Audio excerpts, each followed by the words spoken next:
Bueno, bienvenidos todos. Vamos a dar comienzo a esta tercera clase de la diplomatura en gestión de jefaturas de enfermería. Hoy me acompaña la especialista licenciada Norma Rivarola Martínez, quien les habla, José Manuel Anile. Hoy uno de los temas que vamos a estar dando tiene que ver con el sistema de asignación de funciones para el personal de enfermería. Este es un tema que tiene aproximadamente unos 70 años de historia en cuanto a su desarrollo, pero en cuanto a su implementación, ha tenido diferentes recorridos en diferentes lugares, y esto tiene mucho que ver con las políticas que se van desarrollando en cada uno de los países. Eh, Esta bibliografía que utilicé para explicarles estos métodos que se utilizan para asignar eh, roles y funciones dentro de nuestra organización, proviene especialmente de la bibliografía anglosajona que hay. Eh, por eso seleccioné dentro de toda la cantidad que hay a dos personas que para mí son líderes en la materia. Hoy justamente vamos a estar haciendo un apartado sobre estas cuestiones de líderes y demás, que por un lado es Merey, por el aporte que ha hecho, y Ana María, que es la otra contemporánea que también de alguna manera ha aportado a la construcción de esta recopilación de métodos que han existido. Eh, Como el material responde mucho a lo que ha pasado en otros países, uno también tiene que hacer el anclaje a qué es lo que pasó en nuestro país con relación a cómo hemos asignado las funciones. Entonces, por eso aparece, cosa que en el apunte no está, en el PDF que les hice no está, acá sí, aparece en una foto que ustedes ven abajo, en donde hay un recorrido que de alguna manera les recrea un poco lo que ustedes ya saben de nuestra historia enfermera, desde el virreinato y desde la Constitución como país, en donde la asignación de las funciones en nuestro país como en la región tuvo mucho que ver con lo que se conoce como la enfermería consagrada, en donde tanto las órdenes religiosas compuestas solamente por hombres, como las que están compuestas solamente por mujeres, tuvieron un rol protagónico en la asistencia, en la administración de los primeros nosocomios o instituciones destinadas al cuidado de la salud. Ustedes saben bien que el hospital es una institución muy antigua que comienza alrededor del siglo V en la era cristiana con Fabiola, en donde comienza con los primeros hospicios y después se va consolidando en el 700 en Francia y va desarrollándose durante la etapa medieval, sobre todo dentro de los conventos y de las organizaciones religiosas, en todo lo que es Europa. Y cuando se descubre América, replican el mismo sistema que tenían en Europa hacia los diferentes nuevos territorios, en donde cada uno de los imperios desarrolló un papel más o menos parecido.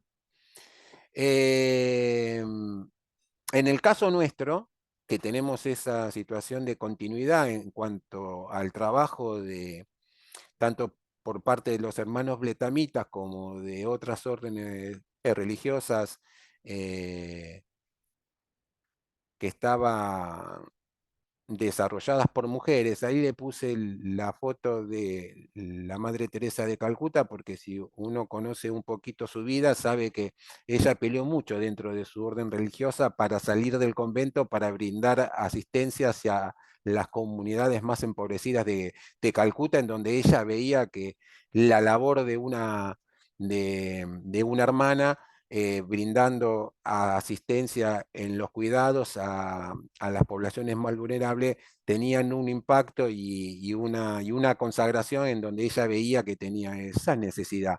Quiere decir que los modelos se fueron de alguna manera consagrando, pero esa situación consagrada sufre una crisis hacia fines del siglo XIX y comienzo del el siglo XX, donde va ganando lugar en lo que tiene que ver con estos nuevos territorios, y también pasa en Europa lo que se conoció después como la enfermería profesional, porque de alguna manera el impacto que tuvo Florencia Nightingale durante Crimea, pero también el desarrollo que tuvo 20 años después acá, en 1880-86, por ahí, Cecilia Grierson, que ahora dentro de poco la van a homenajear con un nuevo billete, en donde va a salir su cara junto con la de Carrillo. Eh, de alguna manera lo que nos hace una enfermería moderna contemporánea es la posibilidad de tener una formación diferenciada, una escuela, una currícula. Entonces, bueno, esas fueron situaciones en donde ese rol de asignar funciones a alguien ya tenía que ver con una formación. Por eso, en la presentación que les hice con respecto a en qué décadas cada uno de estos sistemas de asignación de funciones comienza específicamente más durante las primeras décadas del siglo XX, es porque el hospital primitivo, que de alguna manera se va consolidando durante el siglo XIX, se termina de consolidar en el siglo XX. En la etapa de conciliación, digamos, en esa etapa en donde comulga Cecilia Grierson junto con un doctor que creo yo que es uno de los más representativos, no puse su foto acá, pero ustedes lo deben conocer, y quien consolida de alguna manera las primeras columnas del sanitarismo argentino es Emilio Coni. Emilio Coni, de alguna manera contemporáneo a Cecilia Grierson, es quien, como secretario de Salud, le permite hacer todas las obras que Cecilia Grierson quería hacer, desde los primeros auxilios hasta la escuela de enfermería, y todo lo que se le ocurría. Era un gran gestor, y durante su periodo es cuando comienzan a construirse de alguna manera la red hospitalaria más antigua que tiene la ciudad de Buenos Aires, ¿no? Comenzando con la Manzana de la Locura y siguiendo con los hospitales más importantes que son de fines del siglo XIX. ¿Por qué puse la foto de estas mujeres de la alta sociedad? Porque cuando se retiran los hermanos bletamitas, que quienes de alguna manera la enfermería consagrada tenía el ordenamiento de estos espacios y eran los que asignaban esas funciones, quienes los reemplazan a ellos, porque siguen más la línea de la monarquía española y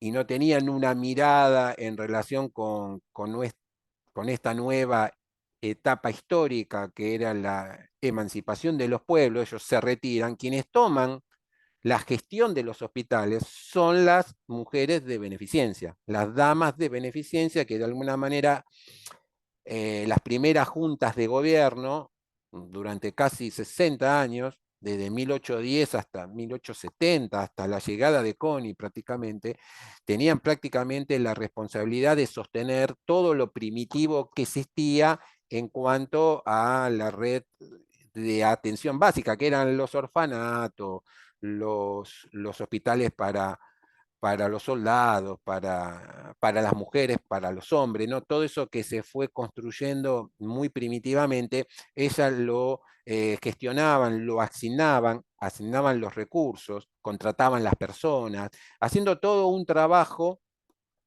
que el Estado no hacía.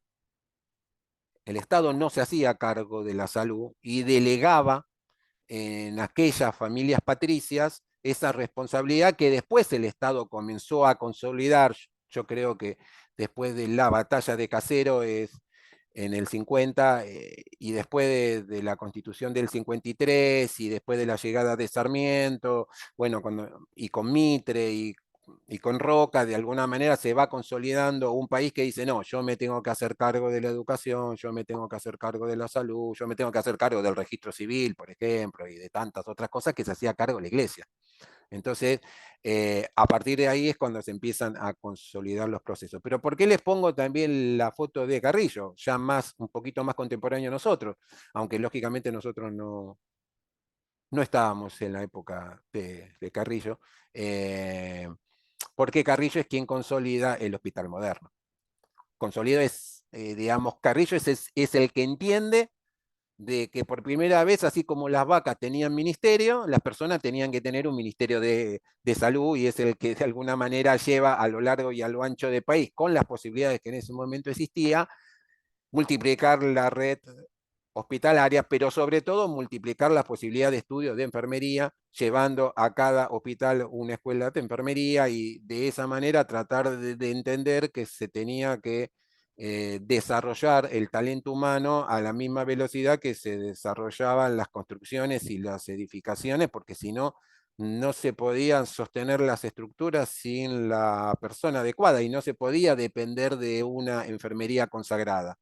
Entonces, la profesionalización de la enfermería de alguna manera toma un impulso, también podría poner la imagen de Vita, porque también la Fundación de Eva Perón desarrolla también un proyecto al mismo tiempo que Carrillo, llevando adelante una formación enfermera muy parecida a la que nosotros tenemos hoy en día, lógicamente con diferencias y demás, pero había una mirada hospitalaria mucho más moderna, muy parecida a lo que los anglosajones empiezan a recrear dentro de su fundamento, con una mirada por ahí diferente, porque los anglosajones son en su mayoría protestantes, entonces tienen una mirada en cuanto a la responsabilidad de quién se tiene que responsabilidad por su salud de una manera diferente a la que tenemos nosotros, pero básicamente los lineamientos son los mismos.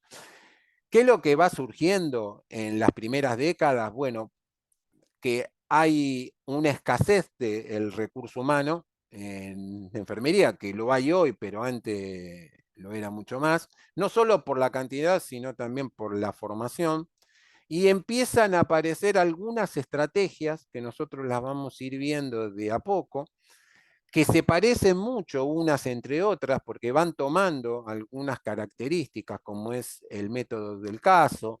Vamos a entender hoy qué se entiende por una asignación de funciones, por método de caso, por enfermería primaria, por una enfermería funcional. Bueno, son todas miradas de cómo permitimos que podemos brindar una cobertura en salud con una distribución y una asignación de funciones por parte de nuestro recurso o nuestro talento que tenemos a disposición. Hace muy poquito, yo no sé si pudieron ver esta publicación que circuló por las redes, hubo un reconocimiento a 100 enfermeras, ¿no?, del mundo.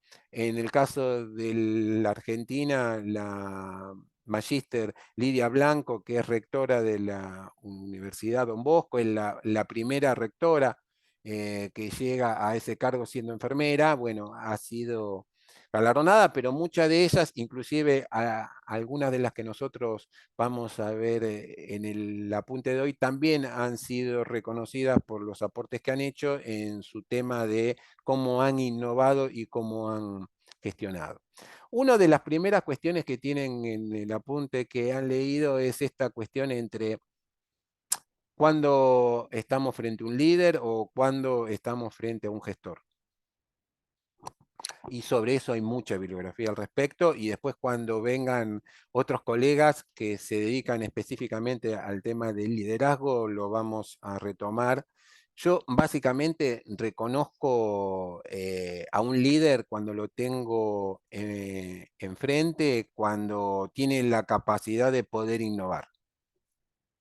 A mí me gusta el tipo de líder que es audaz, porque hoy para hacer lo que ustedes hacen en los entornos tan complejos donde lo hacen, tenés que tener una cuota de creatividad, de locura, de audacia, de, de, de- de querer desafiar algunas cosas que están establecidas desde hace muchísimo tiempo y que no cambia y que sabemos que si lo hacemos de una manera distinta podemos obtener mejores resultados. Entonces, yo creo que cuando ustedes están frente a una persona que les propone, que los motiva, que de alguna manera trae siempre un conocimiento que tiene evidencia, y cuando trae un conocimiento que le falta evidencia, los invita a buscarla o a construirla, esa evidencia por medio de la investigación, que se preocupa por el todo, en donde es producir, pero también cuidar al que produce, porque entiende que hay un entorno en el cual debemos trabajar y que ese entorno tiene que ser un entorno en donde se pueda elaborar un trabajo mancomunado y que sea positivo, yo creo que básicamente ahí nos encontramos con un líder, ¿sí?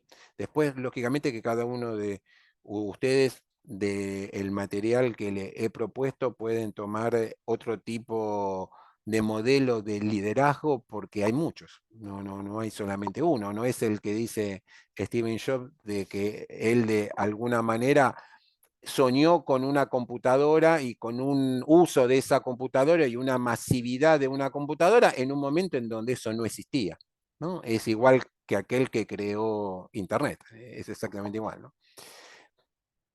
En cambio, un gestor, creo yo, es es esa persona formal, ¿sí? Que tiene un conocimiento, que le da una experticia, ¿sí?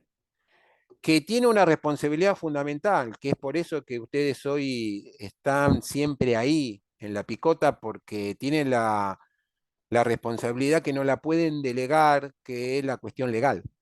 Es el que tiene que de alguna manera tener muy en claro algunas de las cosas que hoy les voy a mostrar y que después lo voy a charlar con ustedes si quieren que se lo sume como una bibliografía complementaria o por ahí ustedes ya la tienen, que son las cuestiones de los marcos legales y las cuestiones ligadas a la calidad, porque es hoy lo que muchas veces cuando lo judicializan por una situación que se genera dentro del ámbito de su gestión, ustedes tienen una responsabilidad, porque hay todo un marco jurídico que a ustedes los compromete.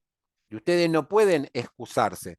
No sé si se han enterado la situación del cambio de situación que ha pasado con la colega con respecto a los casos neonatales de muertes en Córdoba, en donde primero había una enfermera asistencial detenida y acusada, y hoy ya está detenida la exdirectora del lugar, ya está procesada la jefa, que es decir, el superior inmediato de ella, ¿no? Su jefa de servicio, también procesada, y van por una línea en cuanto a ser responsable de acuerdo justamente a esto, al control de la legalidad y de la calidad y de la seguridad que ustedes tienen que brindar a cada persona que está bajo su cargo.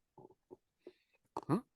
Bueno, si no quieren ir más lejos, si quieren salir de ese ejemplo de segundo nivel, pasan a un ejemplo de lo que está dentro del orden de la atención domiciliaria, en el caso Maradona, no solo procesaron a los dos enfermeros cuidadores de ambos turnos en donde sucedió el hecho, sino al coordinador de ambos dos, a la médica y a los médicos tratantes.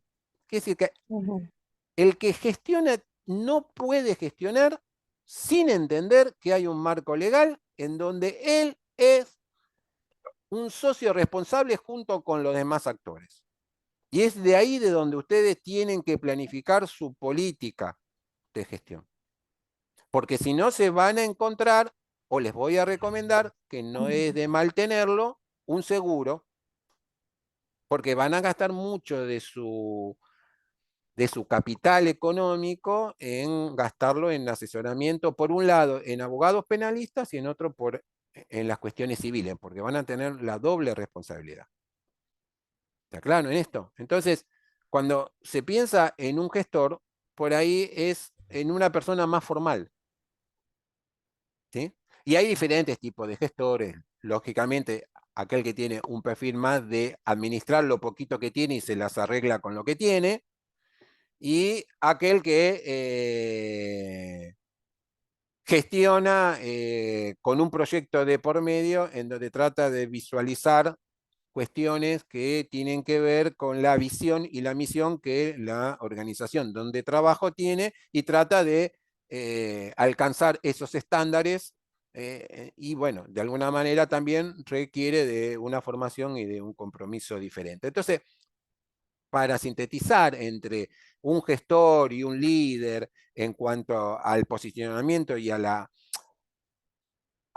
cómo se para frente a la cuestión fundamental que es la administración de una dotación, básicamente tiene que ver con el nivel de creación y del posicionamiento que toma. Si es capaz de salirse, ¿sí?, de lo que la situación está pidiendo, si es capaz de proponer nuevos desafíos o no, o mantiene los desafíos que hay, que son los dominantes, y hace una gestión que tiene que ver con resolver las necesidades de corto plazo o diarias que todos los días tienen. ¿Está claro?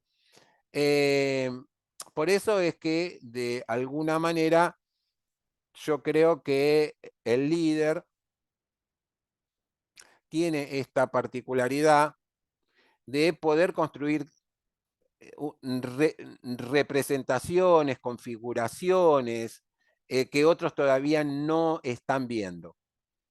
¿Sí? Por eso es un poco dibujar en el aire, tener una mirada que lleva a un paso más allá de cómo puede fomentar un nuevo desarrollo de infraestructuras, cómo mejorar la calidad, cómo utilizar mejor la tecnología que tiene, cómo ampliar esa tecnología, cómo trabajar los datos, cómo construir nuevos datos, cómo comunicarlos mejor. Bueno, es una persona que tiene que tener tiempo para eso. Tiene que tener tiempo porque la creatividad lleva tiempo. ¿Sí? Y el gestor es un poco más terrenal, se podría decir, más conservador en algunos términos, ¿no? Porque está más centrada en cómo utiliza lo que tiene, cómo procesa lo que tiene, cómo utiliza la tecnología que tiene en cuanto a lo que se espera de ella, y le da, lógicamente, un valor. Hoy no podés gestionar si no valorás la calidad de la fuente que te informan, porque de una mala información tomás malas decisiones. Ustedes van a ir viendo ahí en el apunte que tenían cuestiones que diferencian a uno y otras. Son de alguna manera muy complementarias.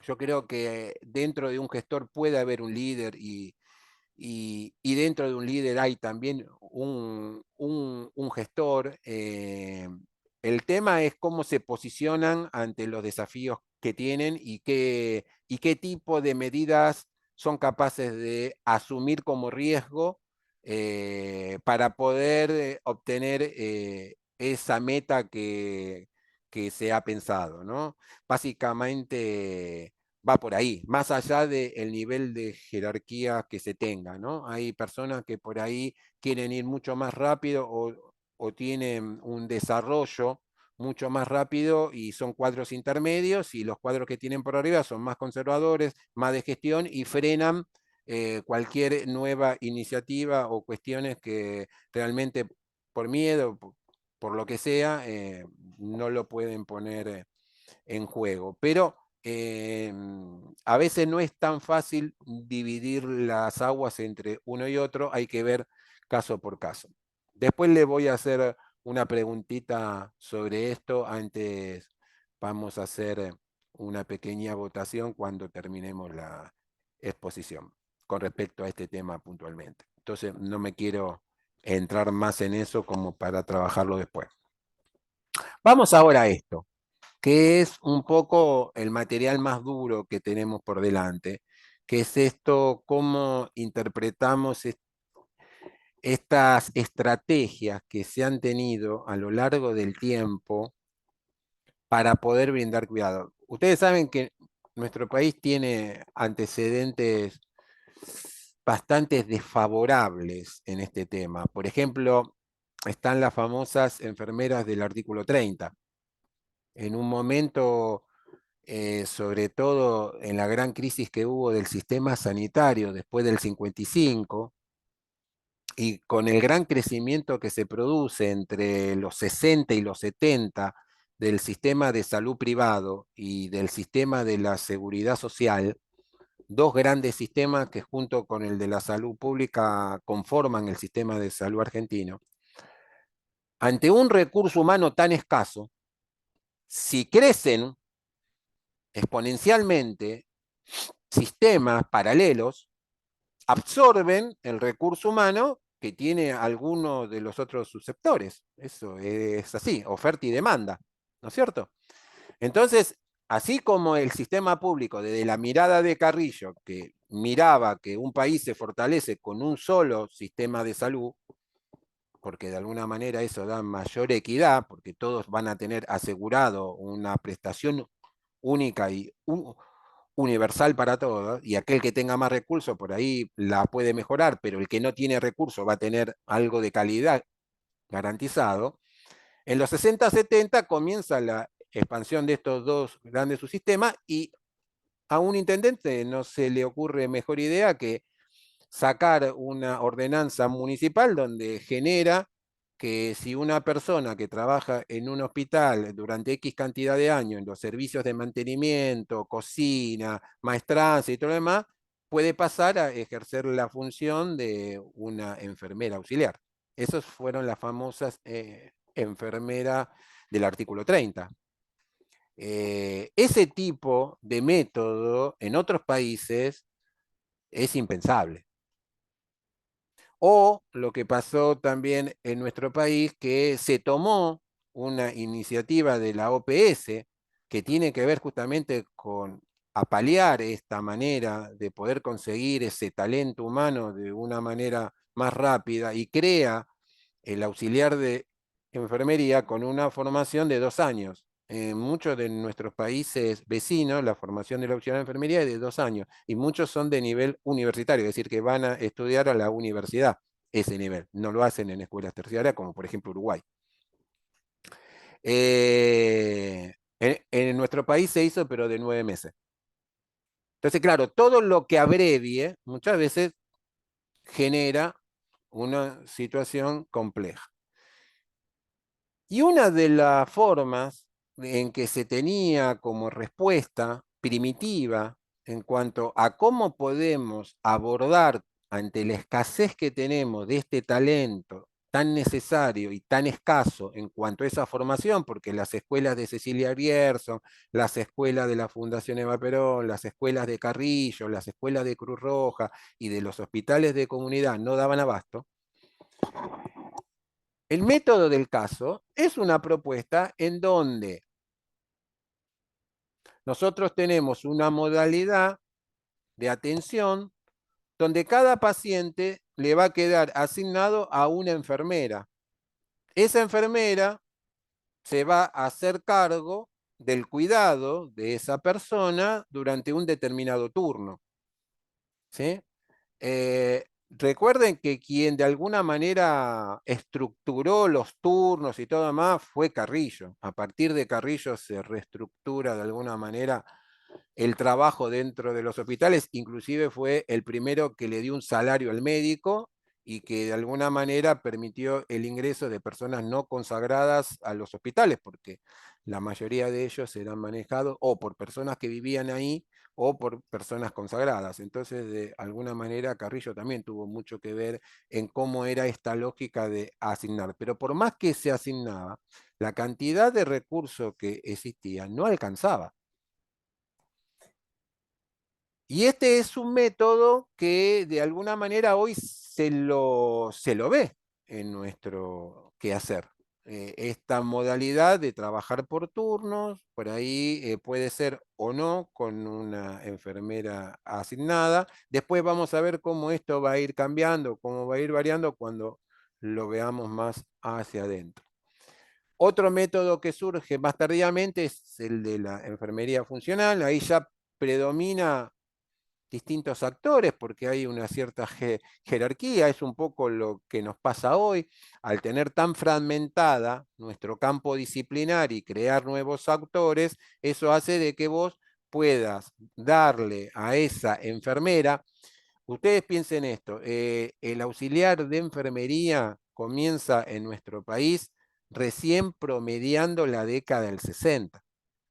Hasta ese tiempo nosotros teníamos una currícula única. Vos podías tener aquel que no tenía formación y trabajaba de enfermero o de enfermera, eso existía, el empírico, o aquel que tenía formación, ya sea de 2 años y medio, 2 años, 3 años, de cómo era en ese momento, porque se fue incrementando en el tiempo, pero no había un curso más abreviado que eso.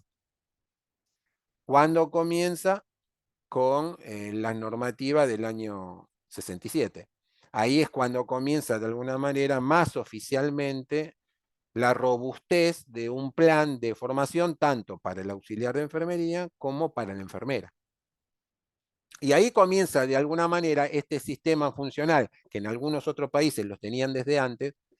Nosotros lo vamos a poder ver más activamente cuando comienza a crearse y que un poco es el espíritu de la 24.004, ¿no? Que hoy también algo de eso vamos a ver un poquitito. Cuando nuestra ley del ejercicio habla que hay dos niveles en cuanto a la asignación de funciones y de roles, uno que es profesional y el otro que no lo es, y que de alguna manera tienen que articular en cuanto a ese orden jerárquico y tienen que recrear sus competencias de acuerdo a esos perfiles y que tienen que trabajar y les asigna claramente qué es lo que puede hacer uno y qué es lo que puede hacer otro, el sistema de enfermería funcional de alguna manera habilitó la posibilidad que, por ejemplo, yo pueda decir, bueno, tengo una enfermera profesional para el primer piso y ella cuenta con un equipo de 10 auxiliares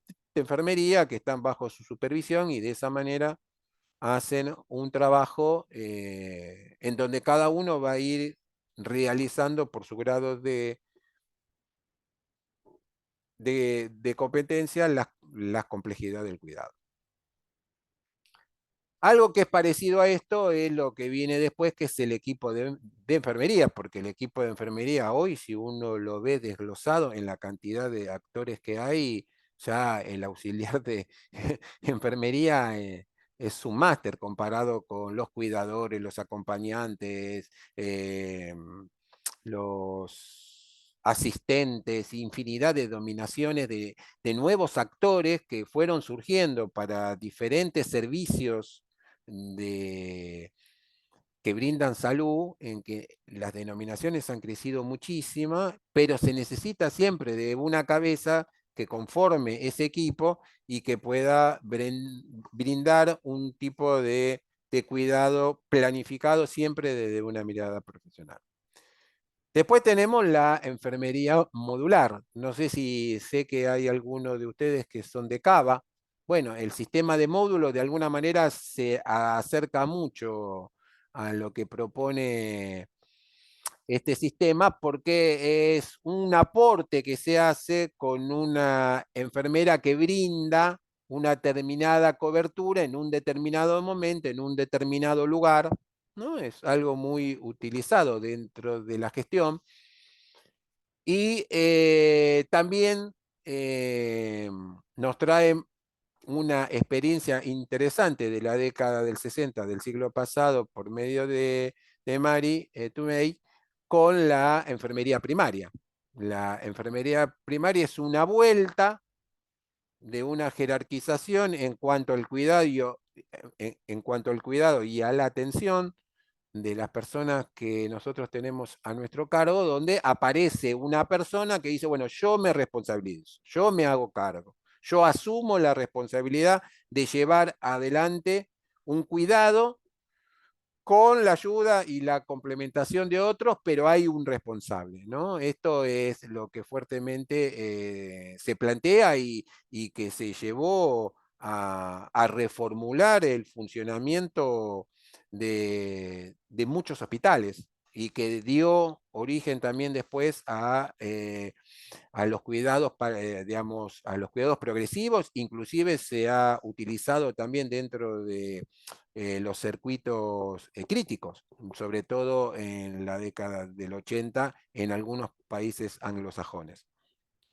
Después vamos a ver lo que se entiende por gestión de casos, que por ahí es algo más parecido al trabajo que por ahí algunos de ustedes conozcan, que hacen el abordaje de las personas que están con consumos problemáticos o con las personas que por ahí tienen algún tipo de trastornos mentales, pero igual es una modalidad que tiene muchas variantes y que se la utiliza para los tres niveles de asistencia y que, como la situación dice, parte de la particularidad de un caso, que tiene que ver de alguna manera con algún tipo de alteración o circunstancia que la persona padece, presenta o necesita y que puede estar en cualquiera de los tres niveles, primario, secundario, terciario, ¿no? Después vamos a ir viendo más en detalle cada uno de ellos. Y hay dos últimos que hoy quiero reflexionar con ustedes un poquito a medida que vamos a ir avanzando, que es el de la práctica de colaboración.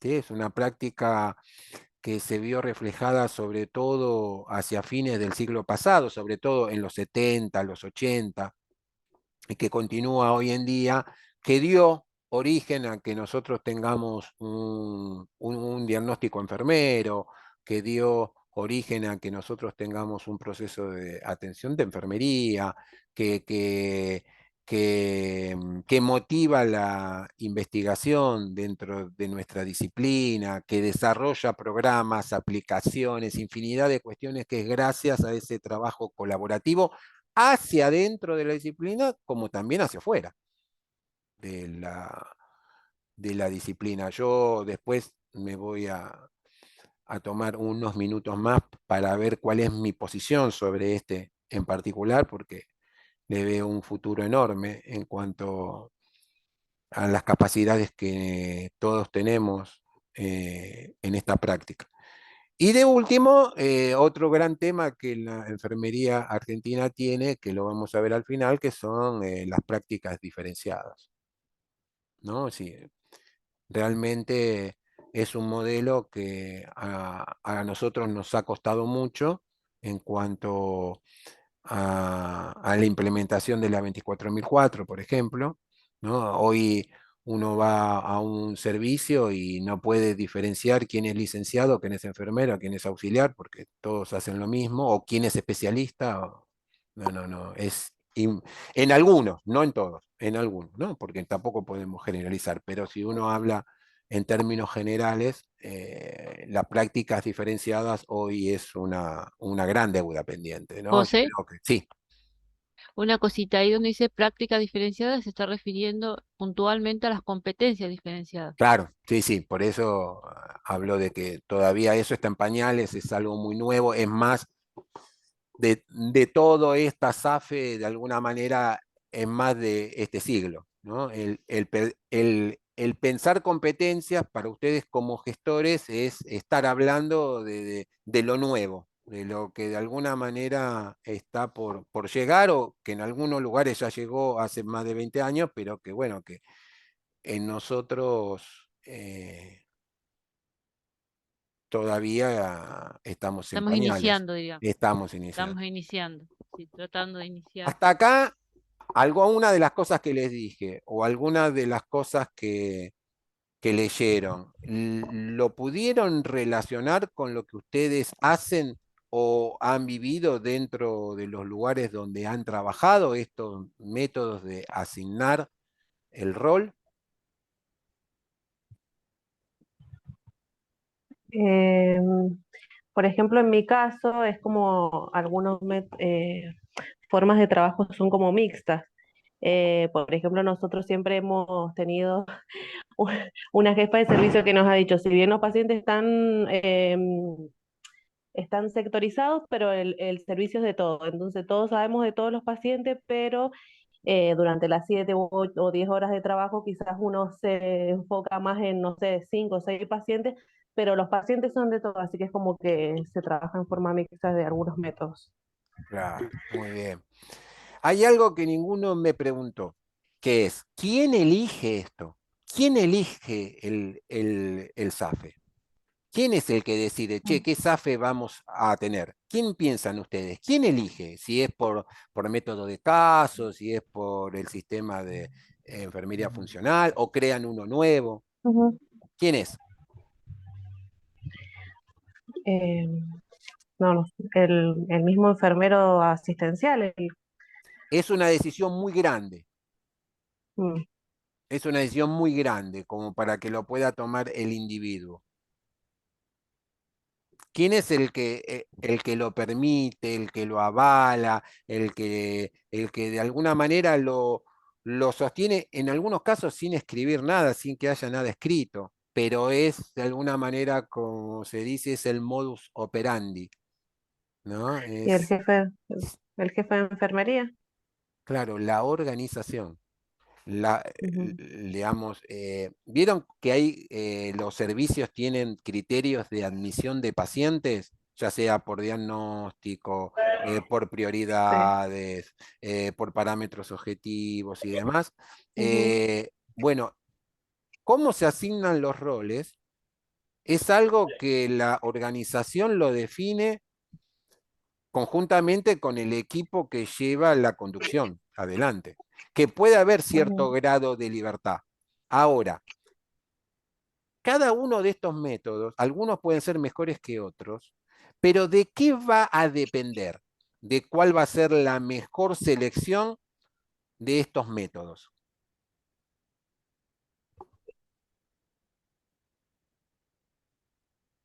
De la complejidad del servicio Eso es cierto, de la complejidad del servicio es cierto, sí, porque muchos o de del... estos casos les explica que ante situaciones complejas es más conveniente este, ante situación menos compleja, pero justamente, ¿qué es lo que vos necesitas tener como para poder decir, de acuerdo a cómo estamos constituidos, me parece que es mejor trabajar de esta manera? La experiencia, el saber de cada uno. Por ahí vamos bien. El tema de la experiencia es importante. No digo que no y hay que tenerlo en cuenta. No es lo mismo un junior que una persona que ya por ahí tenga 10 buenos años. Porque tampoco no es la cantidad de años, es si son buenos, si son, porque por ahí tenés 10 años, pero lo tenés que estar corriendo debajo de la escalera o persiguiéndolo por los baños, es lo mismo que nada, digamos. Pero sí, la expertez es un tema importante. Pero en relación con la ley, en relación con nuestras competencias, ¿qué es lo importante para tomar esta decisión el día de mañana? Ustedes que quieran cambiar, decir, miren, nuestro SAFE es este, no es el más conveniente, yo quiero pasar a este otro por esto, por esto, por esto, para tomar esa decisión y ponerla en discusión. ¿Qué van a tener que primero hacer el diagnóstico de situación sobre qué elemento, aparte de la experiencia que sobre, pueda tener cada uno? sobre el nivel del estudio, si es un auxiliar, si es un profesional, si es un Tal licenciado. cual, tal cual, exactamente, exactamente. Digamos, hay lugares en donde por ahí, no sé, vamos a poner el ejemplo de terapias, en general. Puede haber terapias en donde todos son licenciados. Ujú. O puede haber terapias, porque cuanto más te alejas del obelisco, la realidad de nuestros recursos cambian. Hay provincias que tienen un porcentaje muy por debajo del profesional. Son más no profesionales que profesionales. En el promedio país tenemos más profesionales, pero mal distribuidos. Entonces, por Ujú, ahí en una terapia, vos haces esta diplomatura, yo te convenzo de tal método, pero por ahí vos no tenés el recurso para poder hacer eso, porque son todos auxiliares, salvo vos que sos la líder, la líder gestora, ujú, pero son todos auxiliares. Entonces, yo creo que uno de los grandes elementos es, lógicamente, el nivel de competencia que hay en El nivel de cuanto... formación con las El, ni- competencias adquiridas. exactamente. Claro. Sí, básicamente ese es uno y la experiencia también, porque la experiencia, digamos, es lo que hoy les está pasando a muchos gestores que quieren resultados rápidos y no se dan cuenta que el talento humano no es como fabricar chorizos. Entonces, vos me podés pedir que yo te dé toda la promoción de licenciados de la UNLA que salió en el 2022, en diciembre del 2022. Sí, genial, son todos licenciados, pero cero no experiencia. tienen experiencia. Entonces, a veces el título académico, ¿sí? No te lo dice todo. Entonces vos tenés que cruzar las variables y por eso, ustedes lo saben mejor que yo, no estamos descubriendo la pólvora, que no hay nada mejor que cruzar la posibilidad de poner gente con más experiencia, con menos experiencia, con el mismo nivel académico, con diferencias de nivel académico, y así entrecruzar las cosas como para poder ir encontrando una mistura que vaya subsumando y fortaleciendo las experiencias. Entonces, claro, el método de caso es el método más primitivo. Es el, Ujú, pero también es el que no siempre te va a dar las mejores garantías. ¿Por qué? Porque no te asegura una continuidad en cuanto a esa expertez. ¿Vieron que tienen ustedes cuando siguen algo?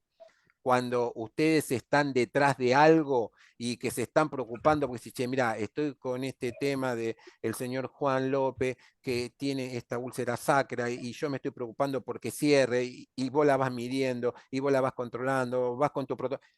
No tiene eso el método de caso. Tiene una situación en donde hay una despersonalización en cuanto a la responsabilidad por el cuidado, en donde parece que todos somos responsables, pero no todos lo somos. ujú, Entonces nadie toma la batuta y dice, no, yo soy el responsable.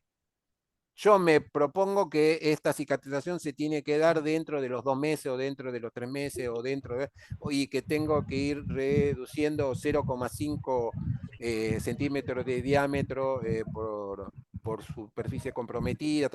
Yo me voy fijando en los estándares, yo me voy fijando ciertas cuestiones como metas para chiquitas posibles. Es un método que desgraciadamente es ujú, el que más vemos porque hay siempre, lógicamente, va a haber alguien que coordine, sí, obviamente, pero no tiene la obligación de asegurarle eh, a ese paciente que va a tener siempre la misma persona, ni hay una situación que lleve a una asistencia más controlada. ¿No? Es por eso que muchas veces llegamos, el pase de guardia, y esto qué pasó, y esto por qué no se hizo, y yo no, y no mi y esto y lo otro. Es un método que, claro, es el primer método que más se utilizó cuando vuelvo a repetir, en un momento histórico, la cantidad de profesionales eran muy pocos, profesionales tomen como persona formada, ¿sí? Y que necesitaba de un acompañamiento y que desgraciadamente no hay un trato en cuanto a lo más fuerte que tiene, que es el compromiso. Cuando nosotros nos comprometemos con algo, cuando el equipo se compromete con algo, ustedes van a ver que hay otro tipo de sinergia. Entonces hoy, desgraciadamente, en muchos efectores, lo que se ve en algunos servicios por ahí, y puede ser que en otros no, ¿sí? Porque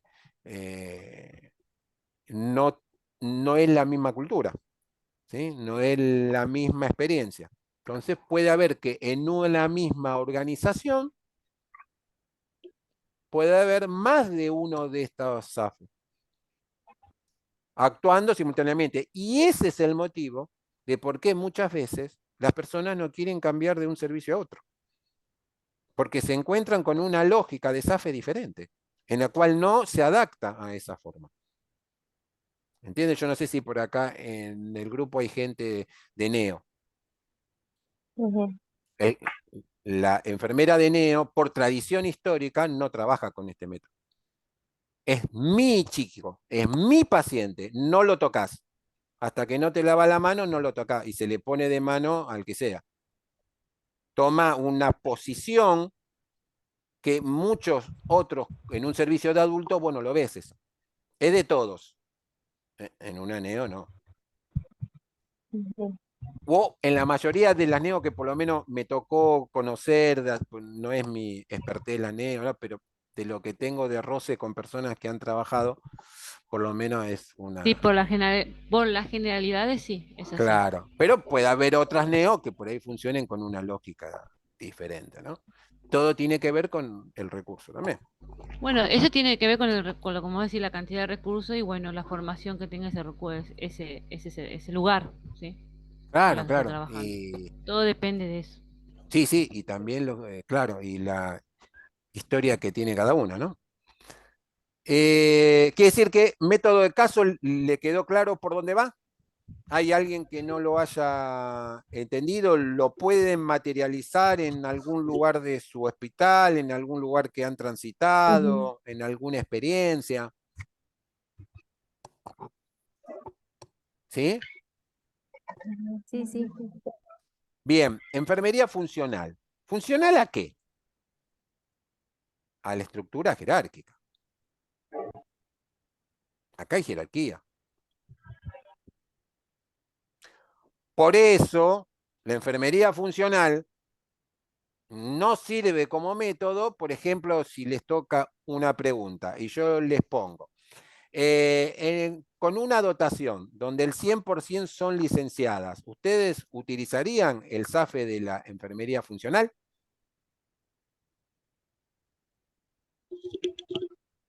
Y no, No, porque si son todas iguales, no, son todas de la misma sí, jerarquía. sí, Salvo que lo dejé ah, para lo último, que tiene que ver con el tema este de las competencias y todo lo demás, de las prácticas diferenciadas, un gran tema que nosotros tenemos que resolver, que lo van a tener que resolver ustedes en los próximos años, es qué hacemos con el especialista. ¿Qué hacemos con esa licenciada, que además es especialista? Y bueno, ahí ya no sé si pueden ser que sean todas licenciadas, pero si yo ya tengo especialistas, ahí ya no son todas iguales. ¿Entienden? Ahí ya hay jerarquías. ¿Sí? Entonces, bien, quiere decir que si tienen una pregunta de esa, la van a poder responder bien. Quiere decir que para que funcione bien este método, yo tengo que tener estructura, diversidad y algo vertical. Esto es lo que funcionó muy bien dentro de la sanidad militar. Por eso muchas denominaciones que nosotros tenemos en cómo se denomina una enfermera, que se le dice cabo o la cava, viene de esa tradición militar donde las dotaciones de cómo se conformaban en cuanto a quienes se quedaban en el hospital de vanguardia, quienes iban a buscar los soldados a la trinchera, quienes iban a las ambulancias y todo, requería de una complejidad de tener diferentes jerarquías. Un poco, bueno, saben que la precursora de todo esto fue Florence Nightingale en Crimea, pero ya se venía haciendo desde otras experiencias en otros ejércitos como el francés y demás. Ella copia buenas ideas y las implementa también, ¿no? Específicamente, lo que marca la enfermería funcional es el posicionamiento de una figura, empodera a una enfermera responsable.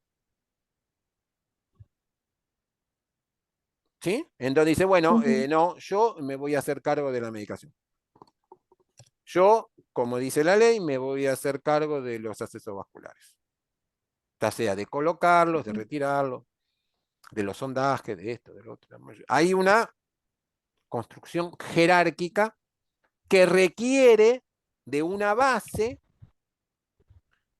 que colabora y que ayuda, que toma algunas cuestiones de, digamos, la enfermería funcional es lo que permitió, después de las grandes guerras, llevar las experiencias de esas guerras a los hospitales civiles, en cómo se puede de alguna manera estirar más ese recurso que se tiene y poder brindar una mayor cobertura, ¿no? Pero obviamente tiene que cumplir con un método funcional en donde no se construye desde el empirismo, sino se construye desde una evidencia que se realiza en base a los resultados obtenidos, en donde la investigación o por lo menos todo el material teórico existente, ¿sí?, lo sostiene. Y es la primera gran división del trabajo dentro del hospital moderno. El funcionamiento de este modelo funcional es lo que dio origen a muchas de las categorías que siguen hoy en día. Y que de alguna manera los toman los convenios colectivos de trabajo. Y por eso se dice que para tal servicio son 4 horas, para tal servicio son 6, para tal servicio son 7, de esto y lo otro, porque tiene que ver con todo ese recorrido que se hizo desde esta mirada funcional, en donde tiene que haber una división del trabajo. ¿Para qué? Para que alguien pueda controlar el proceso. ¿Me van entendiendo o por ahí voy muy rápido o hay algo que no se entiende? No, no, sí, se entiende. Nosotros, la enfermería funcional, ustedes la van a ver en los hospitales, por ejemplo, que tenemos de diferente complejidad. Hay veces que la supervisión en determinados turnos, por ahí no la hace el jefe de servicio, la hace el supervisor de área que toque. Dependiendo de la estructura, de la cantidad de recursos, puede haber uno solo, pueden haber dos, pueden haber tres, digamos, pero por ahí están divididos por áreas, por sectores, por lo que fuera, ¿no? Hay una. Después yo les voy a mostrar las reglamentaciones de dónde sale todo lo que nosotros tenemos como soporte legal, ¿no? Pero no puede no haber supervisión durante las 24 horas. Si es que es un servicio de 24 horas, si fuera de 12, pero esto está pensado fuertemente para brindar una continuidad de un cuidado en base a un sistema de jerarquías en donde hay una persona que asume un rol ejecutor y que puede delegar solo aquellas cuestiones que depende de cada una de las competencias. ¿Sí? Es muy probable que cuando esto comenzó, que por ahí una enfermera por ahí tenía a su cargo 4 salas y en cada una de esas 4 salas tenía 2 o 3 personas realizando diferentes tipos de atenciones y de cuidado, y ella hacía la vigilancia, la planificación, la supervisión. ¿Entienden esto? Digamos, es una manera de poder darle horizontalidad con una supervisión vertical y de esa manera mejorar los recursos. Lógicamente que esto para los dueños de las empresas es muy bueno porque requiere de menos talento profesional, pero para la disciplina no es tan bueno porque es menos personas que trabajen de ese nivel jerárquico, ¿sí? Nosotros queremos más una enfermería primaria, en donde lo que es primario es la atención de esa enfermera con ese paciente, que no lo delega en otro. En esta enfermería funcional es que funciona justamente haciendo supervisión más indirecta que directa, y bueno, eso también trae determinadas complicaciones, ¿no? En donde por ahí el paciente no se beneficia tanto, ¿sí?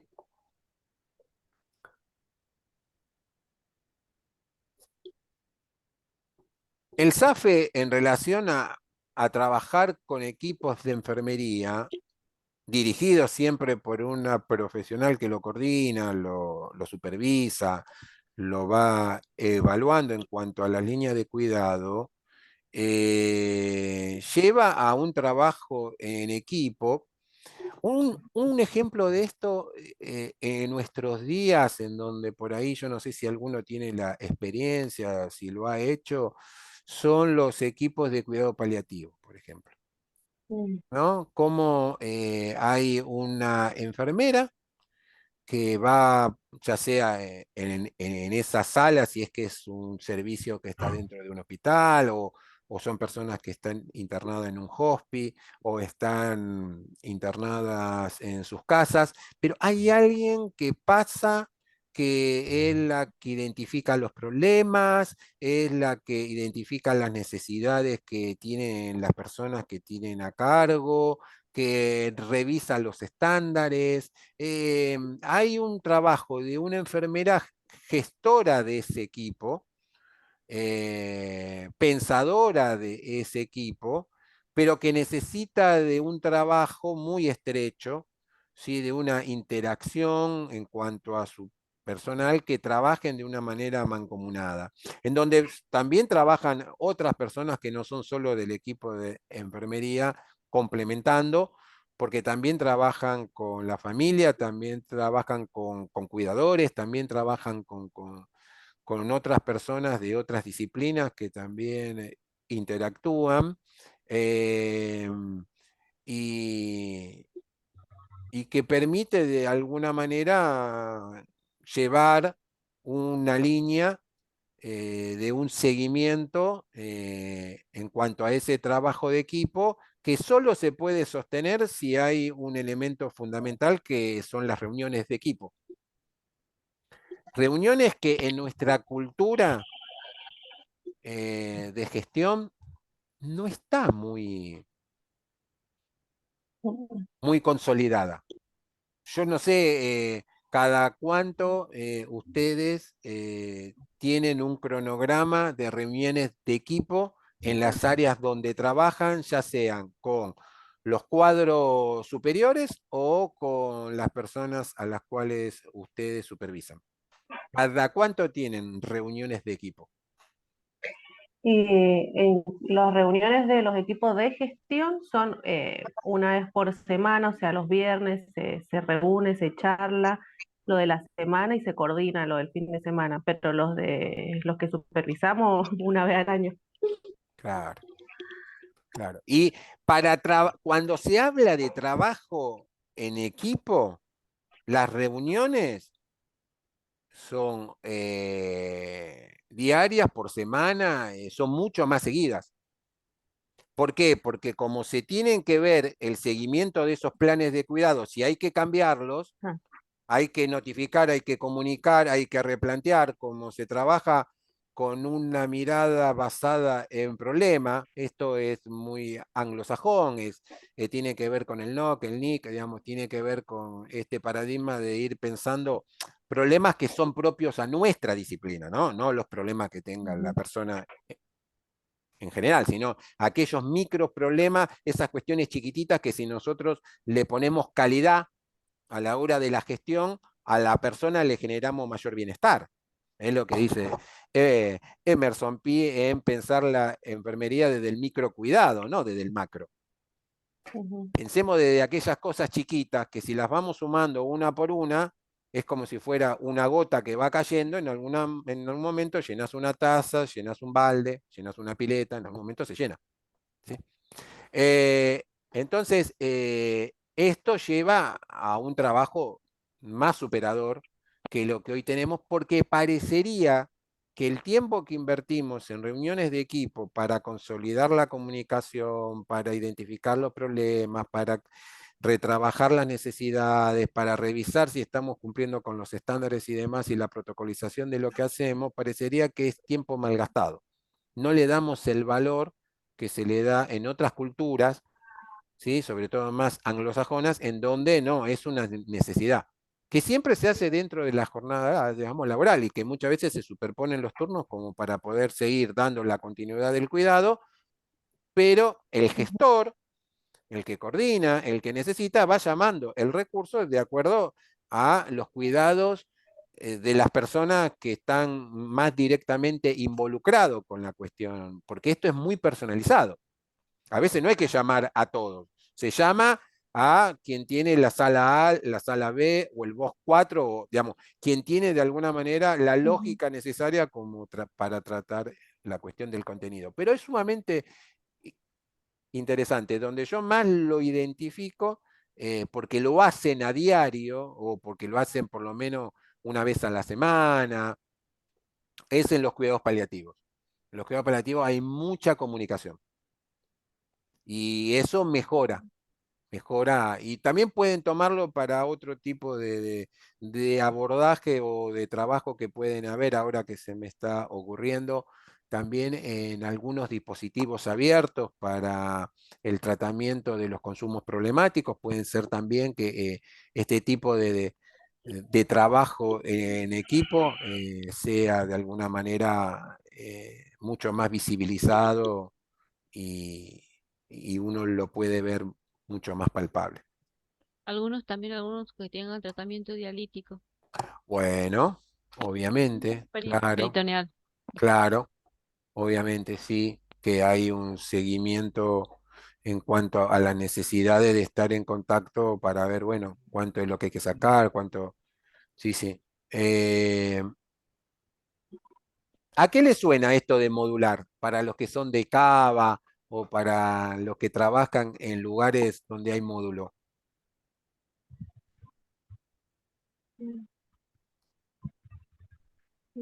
Enfermería modular. ¿A qué le suena?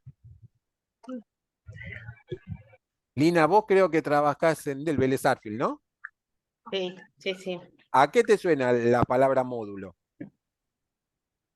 Bueno, allá lo tomamos al módulo como un turno extra, como una guardia extra, horas Claro, extra. claro, claro.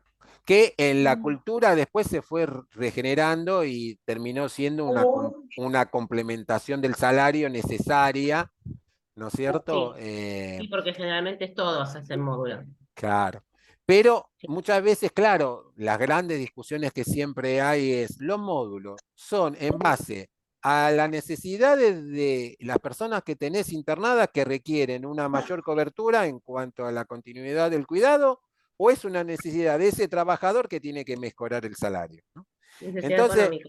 claro, entonces muchas veces dice, bueno, te doy 6.000 módulos, 7.000 módulos, ¿no? Estas cuestiones de que muchas veces habla de que hay diferentes estrategias en donde uno puede ajustar las dotaciones de acuerdo al TIS o al ratio o al estándar que quiera dar en cuanto a la calidad prestacional y que de alguna manera refuerza esa asistencia con una determinada cobertura, dependiendo también de qué es lo que va necesitando. Si necesito un nivel más tecnólogo o más técnico, ¿no? Digamos, algo más manual o algo más cognitivo o algo con mayor competencia o con menos competencia. Esto es lo que de alguna manera se van generando dentro de algunos mecanismos de correcciones en donde la enfermería modular es una enfermería que por ahí no sirve como un método en sí mismo, sino sirve como un método de SAFE que complemente a otro. ¿Entienden esto? A lo que ves, sino es como un método de corrección. Porque cada una de Sí. esas enfermeras profesionales, hay algunas que van a necesitar la colaboración de un auxiliar o no van a recibir la cobertura de una. Todo va a depender de la cantidad de horas de tiempo directo o indirecto que ustedes le quieran brindar a esa persona. Y eso es lo que realmente tenemos que empezar a trabajar en la gestión. Cuando ustedes le piden al departamento más cantidad de recursos, lo tienen que justificar de alguna manera, porque lo quieren invertir en más cuidado, en más seguridad, en más calidad, porque por ahí la mirada que hay de la gestión tan primitiva que hay en algunos lugares es que lo único que ven ellos son camas. Y nosotros no Claro. tenemos Sí. camas, nosotros tenemos personas, personas complejas, que esa complejidad cambia durante el día. Entonces, nosotros no gestionamos cama, nosotros gestionamos cuidado. Entonces, el sistema modular es un sistema que puede permitir tranquilamente complementar, asistir, ajustar, ¿sí?, esa planificación prescripta por esa enfermera jefe o por esa enfermera a cargo de esa situación, porque tiene que haber también una jerarquía de quién lo pide. Por lo general los módulos los tiene asignado un jefe y los reparte y los da. Entonces, bueno, esa situación de cómo se da, ahí también hay un hilo muy fino para ustedes, en cuando muchas veces tienen que dar algo que sabes que es más para complementar un salario que para brindar un cuidado, ¿entiendes? Entonces, bueno, ahí hay toda una situación en donde no es una situación fácil la que hoy se toca transitar, porque justamente no están garantizadas otras cuestiones. Y que tiene mucho que ver con las contrataciones que hoy tenemos. Hay contrataciones tan diversas. Ustedes por ahí tienen en un mismo servicio personas que están contratadas en condiciones diferentes. Y eso compleja. Y eso complejiza estas cuestiones. Hay algunos que le van a poder dar modo y a otros no le van a poder dar modo. Hay algunos que le conviene hacerlo y a otros no le conviene hacerlo. Hay algunos que cuando ustedes lo necesitan para dar, a él no le conviene hacerlo, y hay otros que ustedes no tienen la necesidad de darlo, pero esa persona sí, y así es toda una situación que es compleja. Y discúlpame que te acote algo, tampoco sirve como un recurso para gestionar cuidados, porque la gente con módulos, aparte de que necesita, tampoco lo podemos contar a ver, todo el tiempo, porque por ejemplo, fiestas, feriados, no, no hay nadie. Claro, O sí, sí. todos quieren a la noche, no Es hay que ir a todo la de tarde, martes a jueves. claro, Claro, pero claro. las personas se enferman los lunes, los sábados, los domingos, los viernes, Malo ¿no? domingo. Entonces, Malo claro, domingo entonces o para sábado a la gestionar los noche. cuidados al paciente no sirve tampoco ese método, no, no, No, no. Que muchas veces nuestros mismos jefes nos dicen, bueno, tener la gente de módulo, pero no, no sirve, no, no no es un sirve. Claro, método no, que no, no. no, por eso te digo. Pero es un sistema que se pensó para corregir. Sí, sí, sí, Como pero idea no no está funciona. mala. Es más, Sí, sí, también se llama distrital porque muchas veces en la atención primaria hay ciertos distritos que vos tenés que cubrir o ciertas localidades o ciertas ajá, cuestiones y a veces no tenés porque nadie quiere ir a determinado lugar. Entonces, exacto. es complejo ese sistema que hay de compensación, pero bueno, se ha desvirtuado mucho también y no te digo nada en la época que yo también trabajé en Cava, Norma Ah, también, cuando, no sé, el módulo valía menos que lo que gastábamos en el colectivo. no, no estamos casi Eh, igual, digo. bueno, claro, bueno, sí. Profesor, No, no Lo estamos. que pasa que ya no estoy con los valores actuales, pero hubo épocas No, que ahora ni te tampoco. convenía ir, No, ahora prácticamente, tampoco. no. Pero Hay mucha bueno, gente que tiene otro trabajo, entonces tampoco hace módulos, con claro, esa gente no podés contar tampoco. claro, Es un tema el módulo. Hace muchos prof- años ya, pero es un tema un método que no funciona para mí. No. no, Profesor, sí, yo la verdad que esta parte me cuesta bastante entenderla. Porque no existe en Mendoza o que yo sepa no existe. Por ah, suerte. Y también me cuesta mucho entender que parece que en Buenos Aires hay muchos auxiliares dentro de los hospitales. Yo porque nuestra ley provincial no pueden trabajar en un hospital si no tenés una matrícula que sea profesional o de grado. Entonces me cuesta entender que hay muchos auxiliares dentro de los hospitales públicos. Mirá, yo en el 2000 manejaba todos los partes que los hospitales mandaban de cuánto recurso humano tenían de auxiliares, qué sé yo, en el 2000, ya pasaron No, 22 años, ¿no? Quiere decir que no te puedo dar datos actuales, pero por ahí Lina, más o menos desde la experiencia de los años que tiene del Vélez Sarsfield o Norma del Cuna, qué sé yo no sin hay mucho. exagerarte, con la profesionalización que hubo, con los grandes cambios que hubo, en donde vas a ver una mayor presencia de auxiliares, más que nada es en las personas más grandes, de mayor edad, que por ahí no quisieron profesionalizarse y se quedaron con ese título porque tenían todo su derecho de poder hacerlo porque la ley le daba esa cuestión y esa garantía. A la que le puso 10 años que tenía que concretar sus estudios para mantener sus funciones era el que no tenía título. Pues mira, Ujú. tuvimos que hacer una ley para obligar a alguien que ejercía la enfermería dentro de un hospital que no tenía título. Y le dimos 10 años. 10 Los años. enfermeros diplomados eran, ¿no? Esos. Ah, bueno, las enfermeras patricias, las del artículo 30, esto que te comentaba antes, una vieja tradición Ujú. porque el hospital público había quedado diezmado. Ah, Diana, sí, levantó la mano. Y acá también puso que en Madariaga sí hay auxiliares de enfermería. Ajá. Yo le iba a decir que en Dominicana eh, es igual como decía la compañera. La mayoría de los hospitales públicos están poblados por auxiliares de enfermería. Es Ajá. tanto así que, ejemplo, a veces nosotras tenemos que cumplir con el método de caso. Sí, el método de caso. Las mismas auxiliares nos asignan como la responsabilidad del turno, cosa Ah, que ya hemos venido escuchando y que no es algo legal.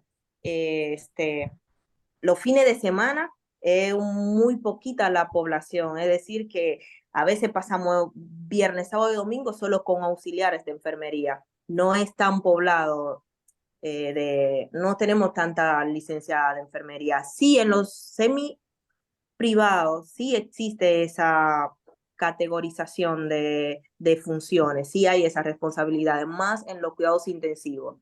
Ahí sí tienen que ser sí o sí licenciada de enfermería, pero los hospitales públicos no suelen tener esa, ay, ¿cómo se dice? Esa Ay, formación, digamos. exactamente, Diferenciación. Claro. exactamente. Sí, yo, Ujú. digamos, no tendríamos que preguntarle, tengo los recursos para conseguirlo. Sí, Acá dice Carmen de Moreno, hay 15% de auxiliares de enfermería. en el hospital de Moreno, Carmen. Sí, sí, sí. Bueno, Ujú. sí, Lo Sí, estoy yo, en el escribiendo acá. Hospital de Moreno, aparte con las nuevas escuelas, son muy pocos los que quedan, es lo como dijo José, la gente que ya está pronta a jubilarse y que no quiso seguir perfeccionándose. algo que ayudó no, mucho a que el porcentaje bajara de lo que antes representaba un 70, ¿no? Yo cuando recién estudiábamos con Norma en los 90, el 70% eran auxiliares de enfermería. Creo que te quedaste corto. Bueno, más o menos, pero digamos, fue que las partidas por las cuales uno ingresa al sistema público, en muchas reparticiones comenzaron a ser baja de auxiliar por alta de profesional. Más allá que puede haber algún negocio por parte que alguna baja de profesional es por profesional y la de las auxiliares alguno pueda seguir entrando en algún lugar, hoy se le hace mucho más difícil, ¿no? Pero eh, si nos trasladamos a los geriátricos, si nos trasladamos a otras áreas de hospitales psiquiátricos, de otras modalidades menos convencionales, podemos encontrar porcentajes mayores, pero nosotros tenemos 5 provincias en el país que el promedio de la provincia es mayor el del auxiliar que el del profesional. ustedes conocen que hay una cierta realidad que las provincias que pagan mejores salarios atraen a los profesionales de las provincias vecinas. Córdoba tiene el nivel de profesional que tiene gracias a que le sacan las licenciadas a La Rioja, a Santiago del Estero. ¿Entienden esto? Digamos, hay tracciones por diferencia de salario. Otra cosa, Real. profesor, Sí, otra cosa. Hay un tema también allá en Dominicana, porque yo tengo graduada desde el 2016 como licenciada de enfermería y en el hospital para el cual yo trabajo, sigo nombrada como auxiliar, pero ellos igual, al ministerio le conviene tener esto personal así, porque obviamente paga muchísimo menos.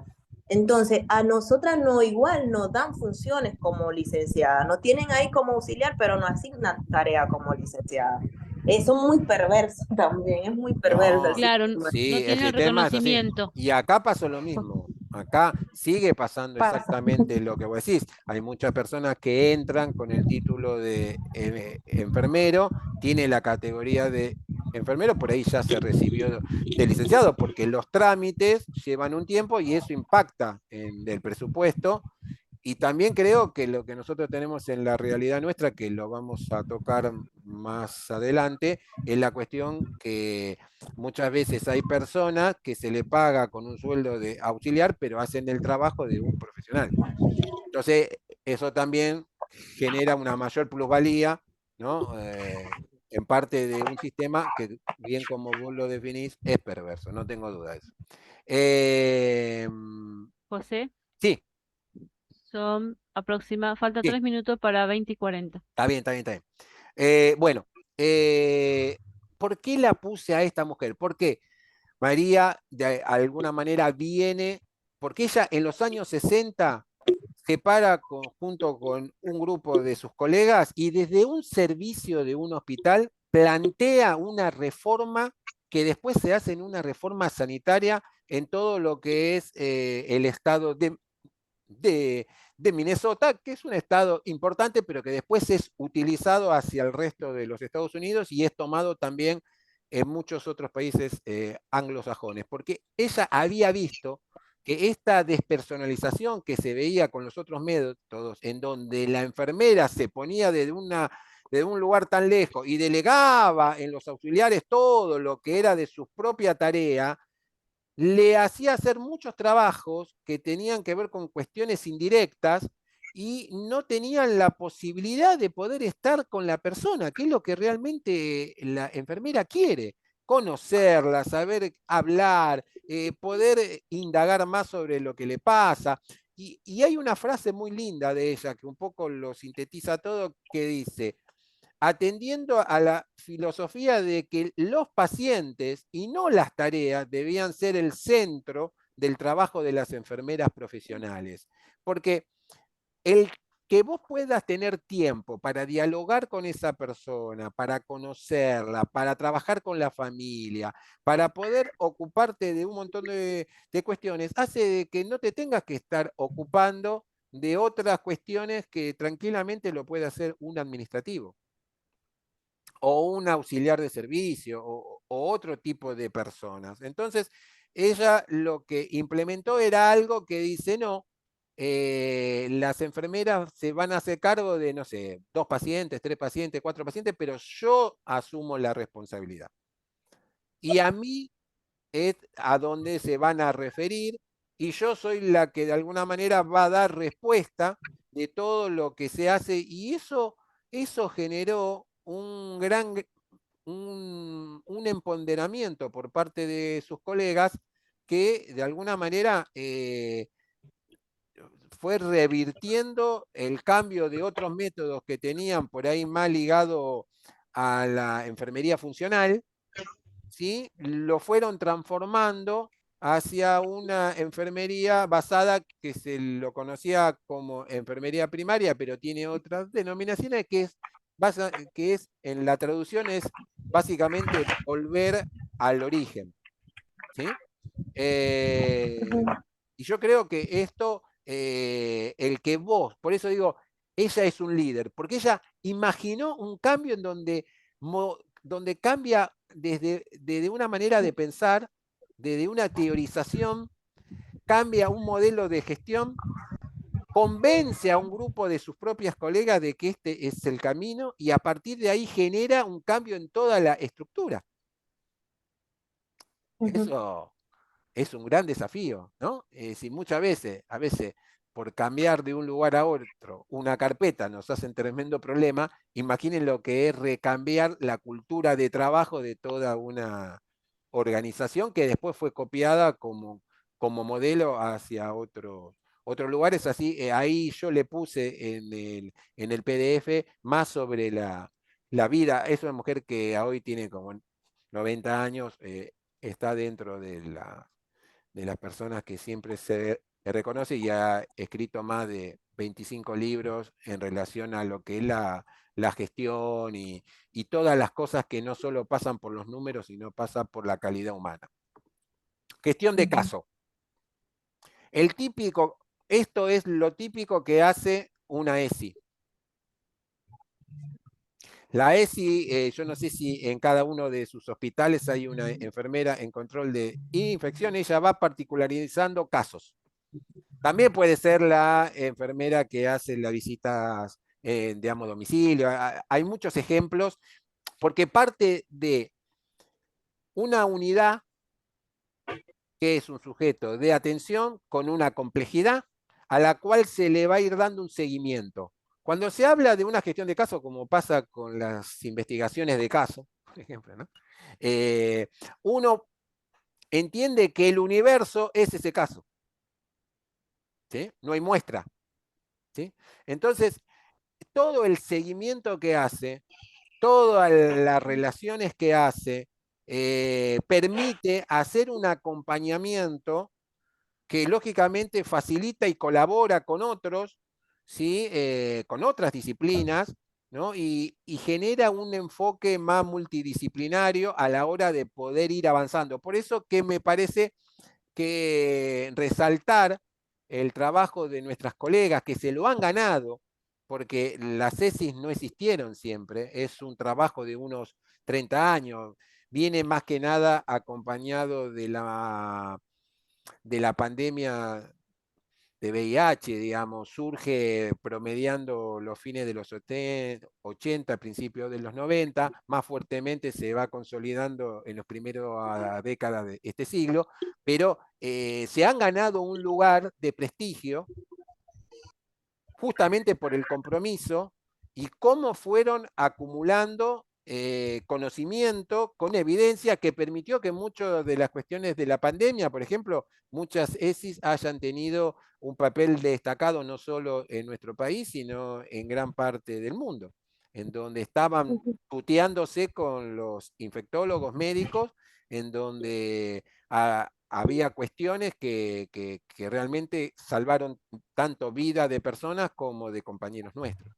Entonces, es un tema que lo traigo. Y hay muchas variabilidades, como la gestión de unidades también. Hay muchas denominaciones que de alguna manera se desprende de esta cuestión del caso. Práctica de colaboración. Era lo que yo les mencionaba antes. Yo creo que la práctica colaborativa es lo que va a marcar este siglo en cuanto al desarrollo de la enfermería. La enfermería dentro del rol de la salud digital va a tener un papel destacadísimo y es un trabajo colaborativo hacia adentro de la disciplina, pero sobre todo también hacia afuera con otras disciplinas. Esta posibilidad remota de poder hacer procedimientos y que el otro profesional de otra disciplina esté a distancia valorando los resultados de lo que nosotros estemos haciendo, nosotros recibiendo nuevas prescripciones, llevando adelante esas prescripciones, bueno, habla de un escenario que se va a ir concretando lo sincrónico y lo asincrónico, lo presencial con lo virtual, y donde va a ir facilitando la mayor accesibilidad de muchas personas a cuidados que hoy no pueden recibir por una cuestión de que están en lugares muy aislados o en lugares muy vulnerables, muy cercanos, que tampoco llegan. Lo que le decía el apunte con respecto a la práctica de colaboración, que es lo que tiene que ver puntualmente con la enfermería, que nosotros podamos estar hablando un mismo lenguaje. Por ejemplo, ahí le puse la cuestión del ATIC. El ATIC es algo que con Norma nosotros lo usamos mucho porque más allá de ser una taxonomía, es un lenguaje que trata de que nosotros nos podamos entender de cómo podemos visibilizar los problemas y los hablemos de una manera parecida, igual, y que de alguna manera podamos generar las líneas de construcción de cuidado y de gestión del mismo para poder medir resultados. Entonces, por eso es que tenemos que tener un lenguaje en común.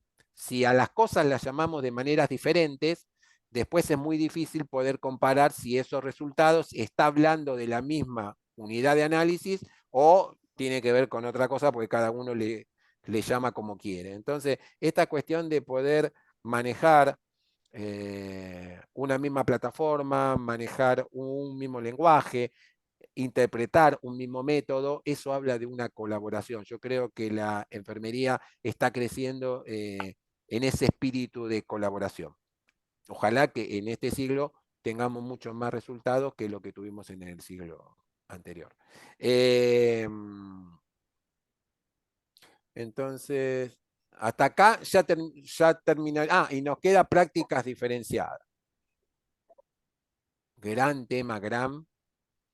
Las prácticas diferenciadas tienen en cuenta las competencias. Para muchos ese término competencia suena a algo nuevo, tiene que ver con la formación que se trae, tiene que ver con el nivel de capacidades que también uno puede ver como gestor y las fortalezas que puede haber entre los diferentes integrantes, pero tiene la finalidad de ajustar el trabajo de acuerdo a esas competencias y tratar de hacer esos equipos lo más homogéneos posible. Por eso es importante saber, ¿cuento con especialistas? ¿No cuento con especialistas? ¿Cuento Una con más preguntita. expertos? ¿Menos expertos? Sí, Norma. Sí, para los colegas que están presentes. Cuando se refieren a competencia, cuando uno habla y ustedes le escuchan competencia, ¿lo pueden conceptualizar rápidamente como porque para, para tener una base en la cual decir, bueno, ¿qué es competencia? Y bueno, vamos a ver el nivel de capacidad de la enfermera en cuanto a las competencias.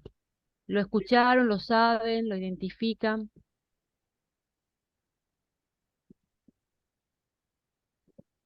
Podrían ser esas habilidades con las que cuenta el personal, no sé, algo así, más o menos. Sí, la habilidad es una de ellas.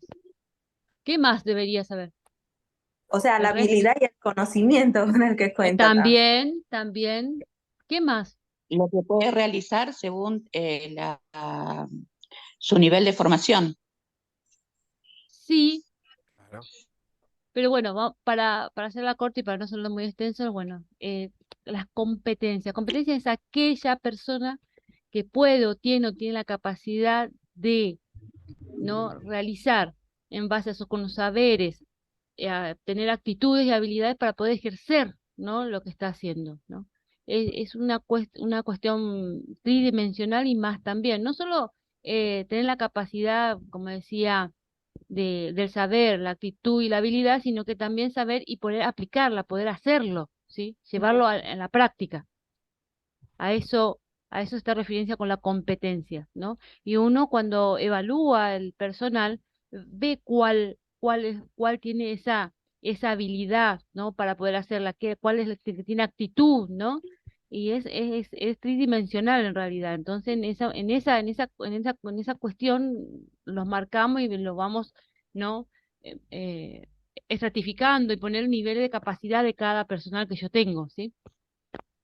Yo ahí puse entre comillas una pregunta que me hago, es que los nuevos gestores, a medida que vayan surgiendo cada vez más colegas con especialidades dentro de los hospitales que están haciendo cursos superiores, que están haciendo diplomaturas, que están haciendo especializaciones en las universidades, en referencia a diferentes trabajos que se realizan en los diferentes servicios, ¿qué lugar van a ocupar ellos? ¿Qué lugar les van a dar ustedes? ¿Entiendes? A lo que voy, digamos, lo van a poder poner en un lugar en donde van a poder desarrollar esa expertez nueva que tienen, van a hacer el mismo trabajo que hacen los demás que están en el servicio. Eso va a ser un gran trabajo para ustedes, el de repensar ese nuevo actor que hoy es muy escaso, solo el 0,5% son especialistas dentro de nuestro país. Entonces, en algún momento eso va a ir creciendo a medida que se abran los registros de las especializaciones, a medida que vamos a ir avanzando hacia nuevos conocimientos y nosotros nos preocupa esto, de ir pensando si podemos ir hacia un SAFE que de alguna manera también piense no solo en lo que piensan los otros métodos, sino en cómo nosotros diferenciamos el trabajo para distribuir esa carga de trabajo dentro de la jerarquía que tenga ese equipo. Bien, acá terminaría la cuestión del SAFE. ¿Sí? Lo que sigue es algo muy conocido por ustedes, que básicamente no hace falta que nosotros ahora lo tengamos que leerlo, pero ahí tienen dos columnas en donde claramente hay una columna que tiene que ver con la gestión y otro con lo asistencial.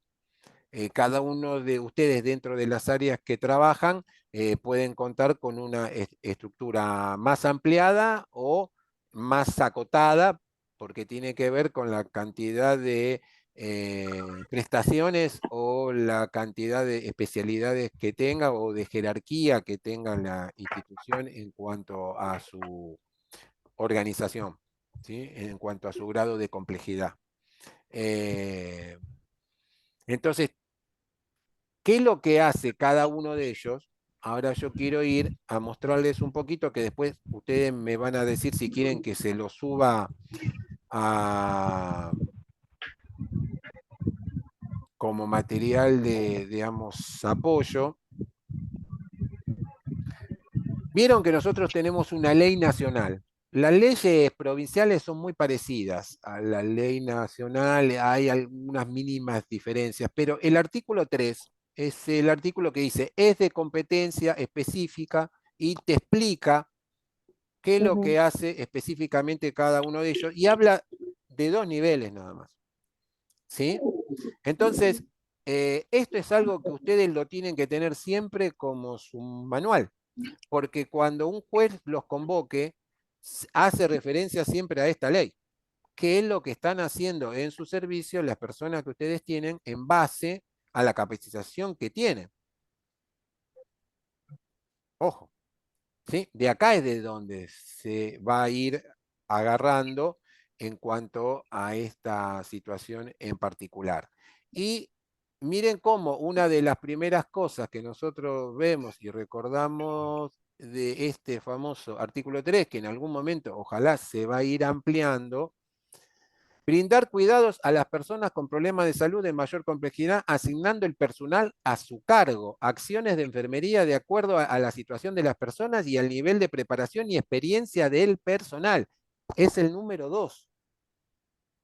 En eso es en lo que ustedes se van a capacitar en esta diplomatura, en que se animen a ver con el recurso que tienen cómo están dando respuesta a esta cuestión, porque a esta no tengo duda que lógicamente que van a implementar, ejecutar, pero acá le están pidiendo que hilen más fino, ¿sí?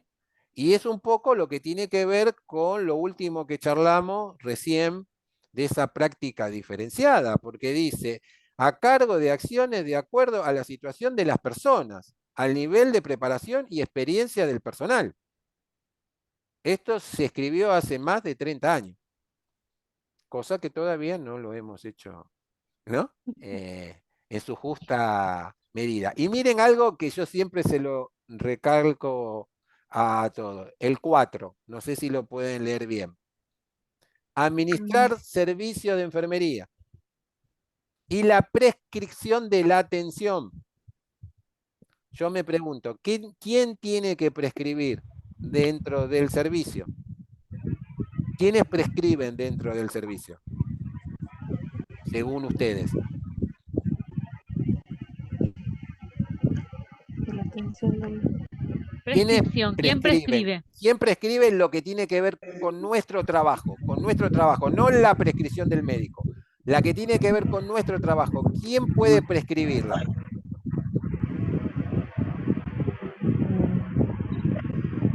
La jefa de enfermería. La jefa de enfermería y el nivel profesional. Quiere decir, las licenciadas y los enfermeros. Esos son los que prescriben.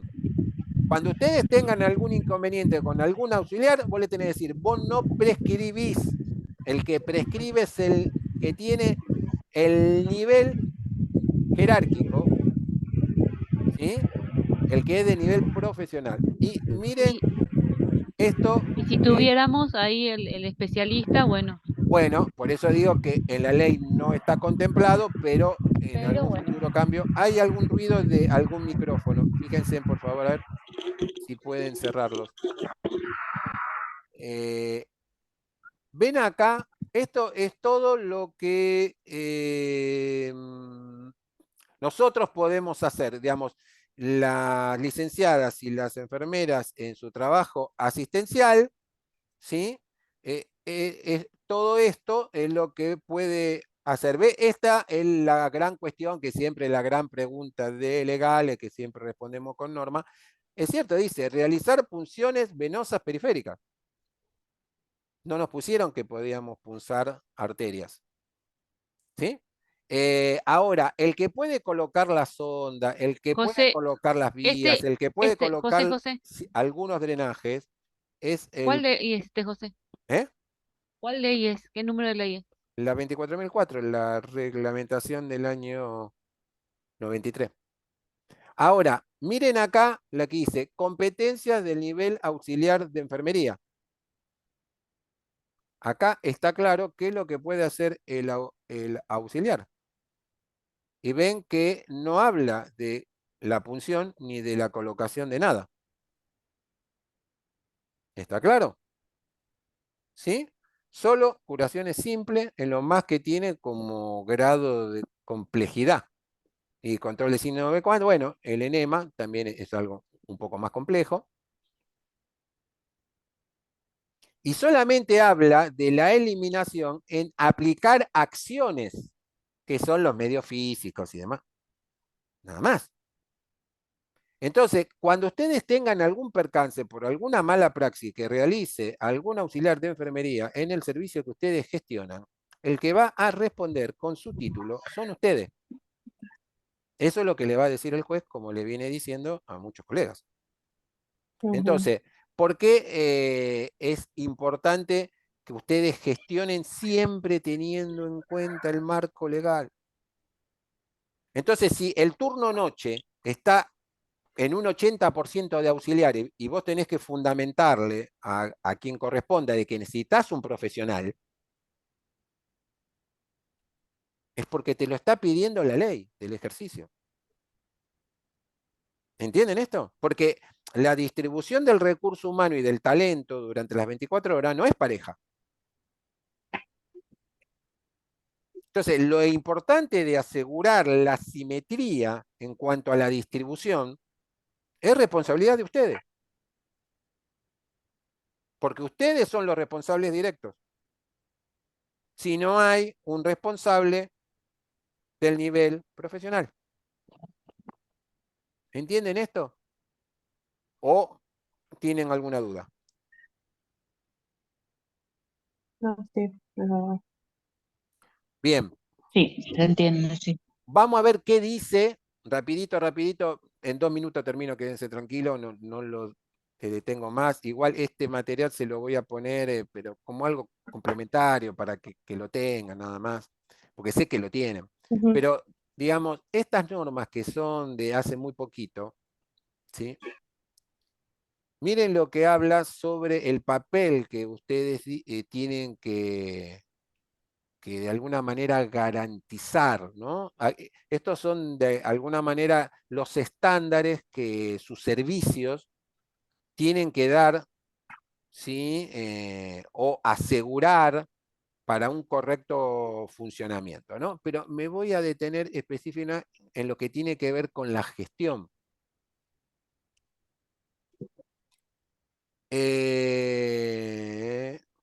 Ahí está.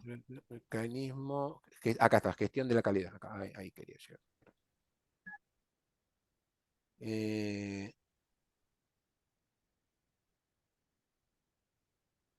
¿Ven? Acá, que les dice, ¿tiene el establecimiento desde su dirección una política de gestión de calidad que involucre estructura, proceso y resultados? Eso le está hablando que ustedes tienen que estandarizar, que tienen que protocolarizar, que tienen que de alguna manera asegurar los registros para que el trabajo que se realiza ahí uno pueda saber si los estándares corresponden con lo que es esperado. Entonces, hoy nosotros no podemos tener servicios que todavía no cuenten con manual de buenos procedimientos, con determinados, digamos, protocolos que tengan que ver, por ejemplo, para la prevención de caídas o para la prevención de úlcera. Y aunque les parezca mentira, todavía tenemos servicios que están como en la época primitiva de cuando estábamos en 1920. Entonces, yo creo que tenemos que ir avanzando, ¿sí?, en tratar de generar los diferentes mecanismos de detención para tratar de eso que le llamamos accidentes, que son incidentes, los podamos detectar para disminuir los riesgos, porque todo eso es responsabilidad de ustedes, ¿sí? Entonces, esto también se los voy a dejar las líneas nuevas en cuanto esto lo venimos trabajando en la Comisión Nacional de Enfermería, que junto a Permanente de otras enfermería. organizaciones participamos con normas. Y por último, vieron que yo le dije, ¿y de dónde salen todos estos nombres de estos jefes, dirección, jefatura, departamento? Bueno, hay una resolución del año 95 que tiene que ver con la organización de los servicios de enfermería, que recomienda, de acuerdo a cada lugar, cuál es la estructura jerárquica que debería tener. Si tienen que tener jefe de sección, de división, jefe de departamento, directora, supervisores de área, supervisores de turno, jefe, esto, lo otro. Bueno, todo eso está ya fundamentado. Ahora, lo que pasa es que muchas veces nosotros lo desconocemos y no sabemos cómo hacer los cambios o la sugerencia hacia las direcciones, como para que se vaya de alguna manera respetando, a medida que va La creciendo normativa. la institución, tiene que ir creciendo la estructura. Esta resolución, me comentaban hoy desde la Comisión Nacional, está en revisión, pero es la que está vigente. Y de esta es de la que se espera de alguna manera que ustedes ajusten los cuidados y los índices de atenciones y las unidades de producción, porque es lo que después se ve si ustedes pueden estar brindando esta cantidad de horas con la dotación que tienen. Por eso en la literatura que les dimos, aclara que toda la bibliografía dice de que una dotación insuficiente o mal distribuida genera pobres resultados. Entonces, no vamos a poder cumplir con las necesidades que tienen los cuidados especiales o los cuidados mínimos o los cuidados intensivos o las unidades que ustedes manejan si nosotros no podemos de alguna manera dar las garantías suficientes. Y de acá es de donde ustedes, por lo menos por ahora, esperemos que las UPE se actualicen, esperemos que haya más normativa que nos aproxime a una mejor gestión, pero esto es lo que tienen hoy. Y con esto es con lo que se tienen que manejar, que se los voy a poner, si alguno no lo ha tenido o no lo tiene, cómo desde los cuidados que se le realiza a una persona, uno puede categorizar la calidad de esas personas que están bajo su cuidado y de esa manera ustedes pueden inferir y ajustar esa dotación diaria que tienen y o por lo menos ir dándole parte a quien corresponda de cómo tienen que ir de alguna manera aumentando el recurso o el talento para que esto se pueda ir garantizando. Esto es algo muy viejo, es del año 95. pero es lo que está en vigencia. José, ¿es la resolución 1063? No, No, no, 194. 194/95, que hay, Ah, obviamente que es una resolución de nación y que cada provincia sí, tiene sus adaptaciones. Puede ser la que vos me menciones, puede ser la esta de Cava. misma, claro, la de Claro, sí, la becaba. exactamente, la de Cava. Claro. Eh, Ahora, a lo que voy con esto se los voy a poner, pero es simplemente para que lo tengan para su backup, nada más que para eso. Y les quiero robar unos segunditos, no se enojen. Eh, ¿Pueden responderme estas cuatro preguntas? Así lo tengo como insumo para la próxima clase. ¿Se pueden animar, por favor? Hay preguntas que son de opción única y otras que son de opción múltiple. Esta primera es simple, son cuatro nada más.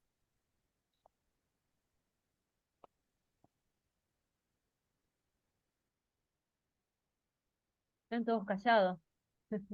Están viendo el cuestionario. Son preguntas muy parecidas a las que tienen en los cuestionarios, algunas sí, otras no.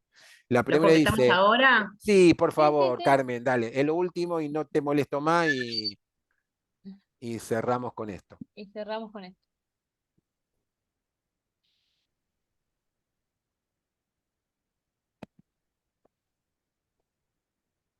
Esto es,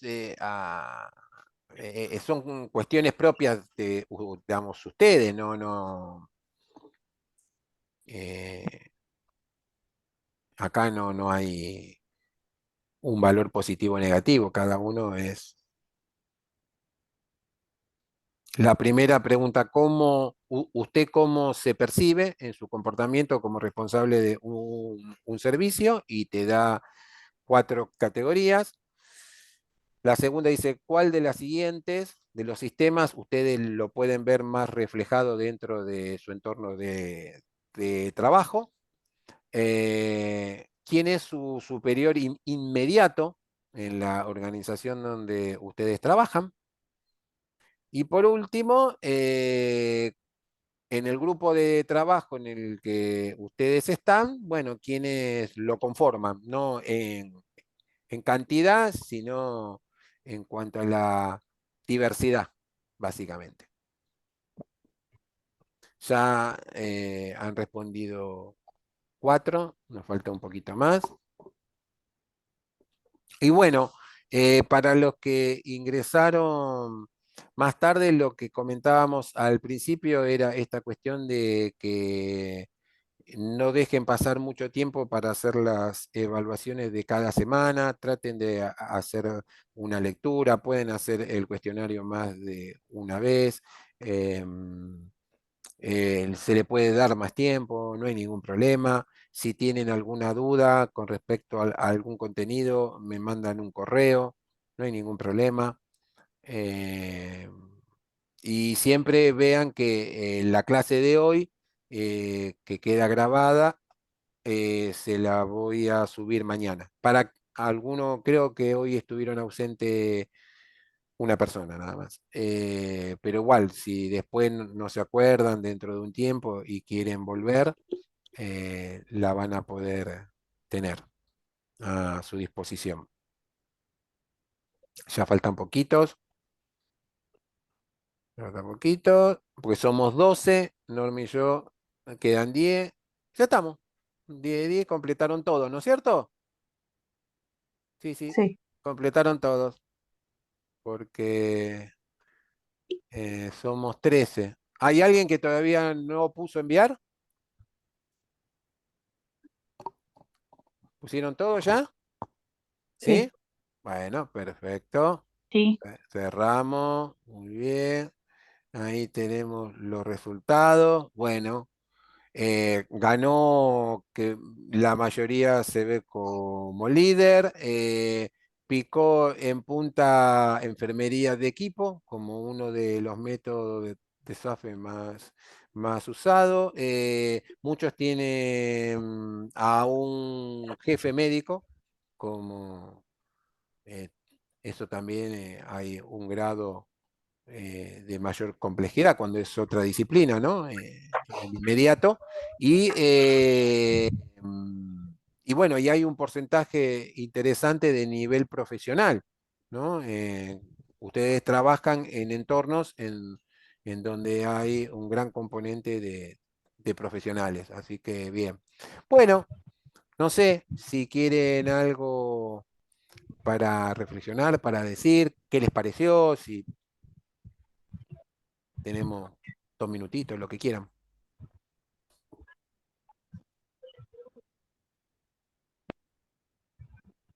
Nada, nada. No, pero vamos a leer la parte teórica y ahí vamos. Bueno, por lo menos yo voy a reafirmar algunas cosas. Bueno, genial. Espero haber sido lo más claro posible, que les haya sido de interés, que les sirvan para ir viendo hacia adentro de su organización y empezar a reconocer cuál es su SAFE, cuál es su cultura, cuál es su estructura, cómo de alguna manera ustedes se comienzan a empezar a ver de una manera diferente con lo que estamos viendo. Así que bueno, para mañana ya le pongo la grabación de hoy y además le doy la apertura para el material próximo. ¿Sí? Profe, Desde ahora. Gracias. Un Muy gusto. bueno, profe. Buena Muy semana. bueno. Me Buen fin gustó de mucho. semana. Que Chao, hasta sigan luego. bien. Hasta la otra semana. Hasta Chao, luego, chao. Hasta gracias. luego, hasta la próxima. bye. Muy bueno todo. Chao, chao.